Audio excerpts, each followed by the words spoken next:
Philippine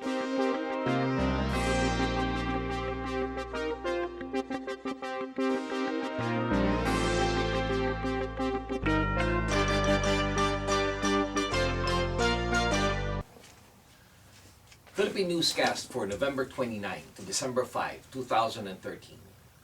Good day to everyone. Magandang araw po sa inyong lahat and welcome to the website of Philippine News. These are our stories for the day. We'd like to start with the news about the Phil-Am Moreno Valley Council member who pleads guilty to a $2.36 million bribery. This news report by Lydia Solis. A Philippine-born former member of the Moreno Valley City Council has made history. Marcelo Cole, age 64, has agreed to plead guilty to a federal bribery charge for taking a $2.36 million cash payment from an undercover operative posing as a real estate broker, according to the U.S. Attorney's Office, Central District of California. The bribe is believed to be the largest ever accepted by U.S. public official in an undercover operation. Cole was charged last November 5th with one bribery count and one count of filing a false corporation tax return. Mr. Cole orchestrated an elaborate and brazen scheme to undermine the democratic process in Moreno Valley. Whether he was motivated by power or greed, these crimes constitute a wholesome violation of oath to work for citizens who elected him. The court documents filed last November 5 outlined a bribery scheme in which Cole told a businessman and at the same time an undercover FBI operative posing as a real estate broker that he would control a voting majority, the Moreno City Valley Council, and would be able to guarantee land use decision that would benefit the businessman and the land broker. Next in line is the news about the country's crucial way to recover as overseas workers prove to be the lifeline. This news report by Jason Gutierrez. The Philippines' giant band of overseas workers, already regarded as national heroes for toiling in foreign lands, are coming to the rescue again as they dig deep to send more cash back to their typhoon-hit homeland.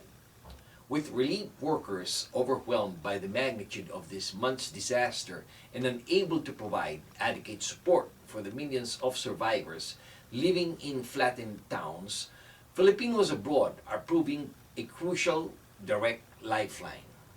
The extra money that they send will go to buying foods first, and then other supplies to help devastated victims rebuild homes. Hundreds of people with relatives sending money from abroad were pretty much in line with drawing cash from financial outlets in Tacloban, many of which had just reopened more than 2 weeks after the super typhoon killed at least 5,240 people and destroyed or damaged 1 million homes. 10 million Filipinos working abroad are commonly referred to at home as mga bagong bayani or new heroes because of their sacrifices in leaving their families to work abroad. The number of overseas is roughly 10% of the population. They are forced overseas because despite impressive economic growth rates in recent years, the Philippines remains in large part a desperately poor country, and their remittances has long been an important plank for the nation's economy.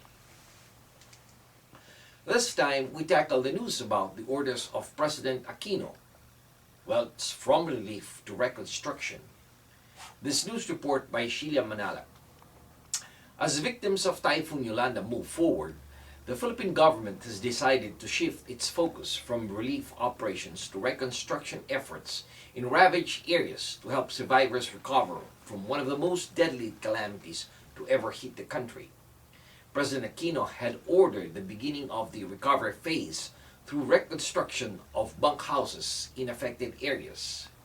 The transfer of affected families from tents and evacuation centers to temporary bunkhouses signals a transition from relief to early recovery and reconstruction.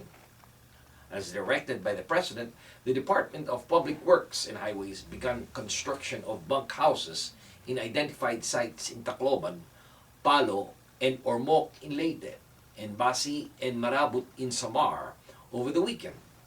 As the people of Leyte and Samar began to resettle and rebuild their homes, they are now being mobilized to participate in the reconstruction efforts under the Cash for Work or the Food for Work programs. Over 2,400 families will resettle in the first phase of the reconstruction program. Together with local government units or the LGUs, the Department of Public Works and Highway began its site preparation in key resettlement areas to initiate the building of bunk houses. And finally, we have the latest news about the comeback kid, Manny the Pac-Man Pacquiao, where Pacquiao was floored in a tax fight. The Philippine boxing hero, Manny Pacquiao, said last November 26 that authorities had frozen all his domestic bank account over allegations of underpaid taxes from lucrative fights in the United States, leaving him financially paralyzed. According to Pacquiao, it was harassment, as he disclosed for the first time a freeze order ordered by the Philippine Bureau of Internal Revenue. The shock announcement came just 2 days after Pacquiao resurrected his boxing career with a unanimous decision over American Brandon Rios in Macau.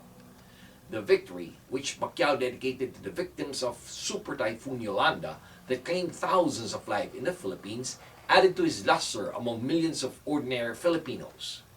Pacquiao said that the tax office took the action because it believed he had evaded paying 2.2 billion pesos in taxes on his fights in the United States in 2008 and 2009 when he was at the peak of his career. He said that he already paid those taxes or earnings in the United States, which has a treaty with the Philippines that allows citizens of both countries to avoid double taxation. However, the Philippine Bureau of Internal Revenue had rejected the documents he provided to prove that he has already paid the U.S. Internal Revenue Service. And this has been your weekly news and review. This news has been brought to you by the premier Filipino-American newspaper right here in the United States, the Philippine News. On behalf of the management and staff of the Philippine News, this is David Rodriguez signing off and thanking everyone for watching. Maraming salamat po. Have a wonderful weekend. Mabuhay po sa inyong lahat.